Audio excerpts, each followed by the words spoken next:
खरंच 2 मिनिटं उठून आपण मंगेश सरांचं धन्यवाद मानतो आज ते पर्यंत आले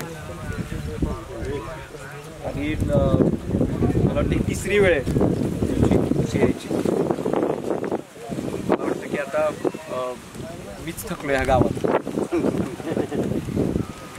कारण असं आहे की मला असं वाटतं की आपण हा कार्यक्रम घ्यायचं का नियोजन चालू आहे. आता मला मगाशी दादा म्हणत होते आपलं नाव काय योगेश दादा म्हणत होते की दर 15 दिवसाला इथे असे तज्ज्ञ आले पाहिजे आणि शेतकऱ्यांनी जमलं पाहिजे. मी तयार आहे पण देवापूर पळसावडं आणि कुकुडवाड तयार आहे का?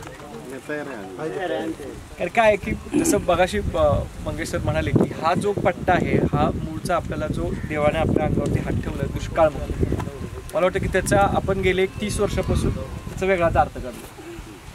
आपण म्हणून नाही आपल्याला पाणी पाहिजे, आपल्याला हे पाहिजे, आपल्याला असं पाहिजे, पण आपण कधी तंत्रज्ञानावरती आलोच नाही. जसं मगाशी मला कोणतरी दाढीवाला बुवा येतो तो काहीतरी सांगतो आणि आपण ऐकत बसतो. मला वाटतं की प्रथा दुष्काळ भागातल्या लोकांना आपण चांगलं ज्ञान देण्यापासून ते जोपासण्यापर्यंत आणि त्याला मार्केटपर्यंत घेऊन जाण्यापर्यंत आपण हारलो ह्याच्यात. आणि जर असं कोण म्हणत असेल की माण तालुक्यामध्ये आत्महत्या होत नाही चुकीचं आहे. ते माझ्याकडे अशा 3 केसेस आहेत माण तालुक्यातल्या आत्महत्या झालेल्या. त्या तरुण पोरांनी केले, त्या शेतकरी समाजातल्या मुलांनी आत्महत्या केलेली. त्यामुळे जोपर्यंत आता युरोपचा विषय तुम्ही सांगितला की युरोपचं मार्केट आहे आणि खरंच खूप आनंददायी गोष्ट आहे की 8% आपल्यावरती टॅरिफ आहे युरोपचं म्हणजे युकेचं. युनायटेड किंगडम म्हणजे लंडन इंग्लंड आहे त्याचं 8% टॅरिफ आहे. टॅरिफचं तुम्ही ऐकत असाल तो कर लावला आहे अमेरिकेने आपल्यावरती 50%चा. तसं युकेनं आपल्यावरती 8%चा कर लावला आहे. ज्याला टॅरिफ द्राक्ष शेतकऱ्याला किंवा डाळिंब शेतकऱ्याला कळत नाहीत त्यांनी शेती करू नये. साधं उदाहरण आहे की ज्याला टॅरिफ कळतो तोच तो शेतकरी पुढे जाणार आहे.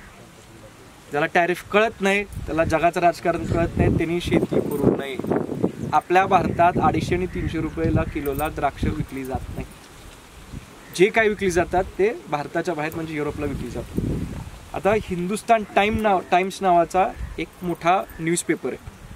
मी त्याचे पत्रकार आज कोणाला तर ते माहिती लिहितात आणि सह्याद्री फार्म्समुळे जो 8% टॅरिफ होता युकेचा आपल्या भारतावर उदाहरणार्थ तर 100 रुपयाला जर आपल्याला आपलं द्राक्ष विकायचं असेल तर 8% त्याचा टॅरिफ त्या देशाला म्हणजे आपण 92 रुपयालाच विकलं गेलं.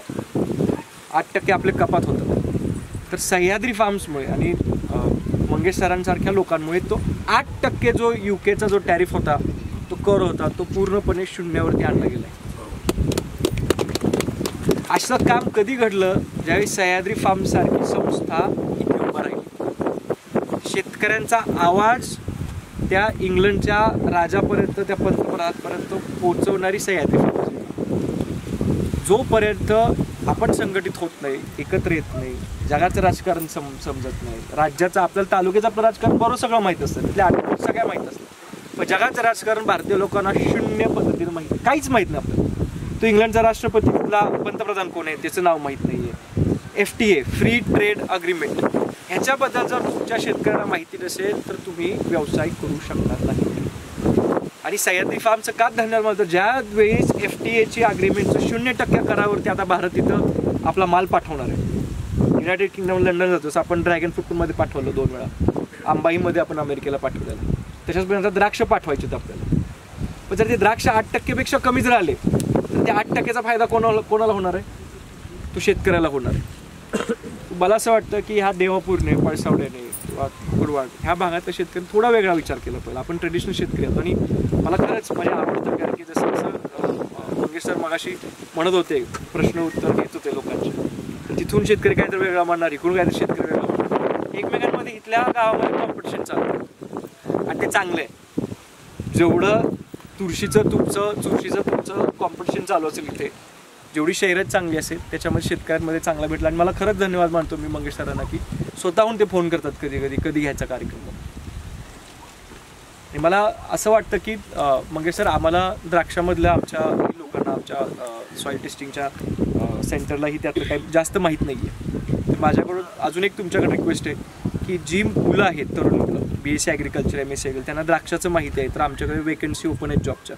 तुमच्याकडे अशी जर कोण लोक असतील आणि तुम्हाला असं वाटत असेल की चांगली ते काम करू शकतात आणि आमच्या शेतकऱ्यांपर्यंत ते पोहोचू शकतात, तेवढं कळवा आम्हाला, त्याच्यावरती आपलं काम करा. आम्ही लगेच त्यांना जॉब द्यायचा प्रयत्न करू. आणि येणाऱ्या काळामध्ये माझी अशी इच्छा आहे वैयक्तिक, मी मंगेश सरांनाही खूप वेळा बोललो, देवापूर गाव हे युरोपच्या लोकांना माहिती पडलं पाहिजे की देवापूरच्या दुष्काळी भागातून माझा द्राक्ष तिथपर्यंत येतो.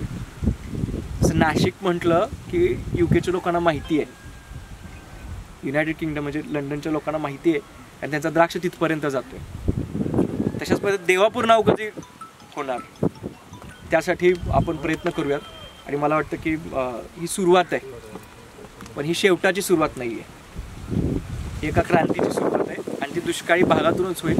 आपल्याकडे खडक आहे म्हणून द्राक्ष आणि डाळिंब उगवतं, ज्या दिवशी आपलं खडक संपून जाईल त्या दिवशी ते द्राक्ष आणि डाळिंब उगवणार नाहीत. त्यामुळे आपण अपेक्षा करूयात की एकत्र येऊन संघर्ष करून एकत्र राहून, जसं तुम्ही म्हणता एक्सपोर्टसाठी आपल्याला काय करता येईल आपण नक्कीच विचार करू. पण मला वाटतं ते शेतकऱ्यांतून आलं पाहिजे. फक्त आम्ही येणं, आम्ही चर्चा करणं, त्यात अर्धा तास माहोल तयार होतो, परत शेतकरी त्याच्या मार्गाला जातो, सगळंच विसरतो. असं न होता एकत्र येऊन काय करता येईल याच्यावरती काम करूयात. आणि मी खरंच धन्यवाद मानतो सरांचे की आज तुम्ही इथपर्यंत आलात, आमच्या शेतकऱ्यांना नवीन काहीतरी सांगितलं, जुनंही काय असेल त्या गोष्टी त्यांना समजून घेतल्या, तुम्हालाही नवीन काय गोष्टी समज असते की ह्या वातावरणात ते कशी शेती करतात. आणि मला असं सतत वाटतं की द्राक्ष जरा किचकट आहे, सगळ्यांचे चेहरे पण इथले द्राक्ष शेतकऱ्यांचे असतात जरा ते वेगळे असतात, कारण की ते सतत स्ट्रेसमध्ये असतात की आता आज फवारणी करायची, उद्या फवारणी करायची. मग बाकीचा शेतकरी बघितला तर तो निवांत असतो, तो खुश असतो. द्राक्ष शेतकऱ्यांच्या चेहऱ्यावरती सतत ती टेन्शन दिसत असतं शेतकऱ्यांना, आणि ते आपण जरा कमी करायचा प्रयत्न करूयात. त्यामुळे तब्येत पण शेतकऱ्यांची नीट राहील, घरी वातावरण नीट राहील. बोलून थांबतो. जय हिंद, जय महाराष्ट्र, जय महादेश.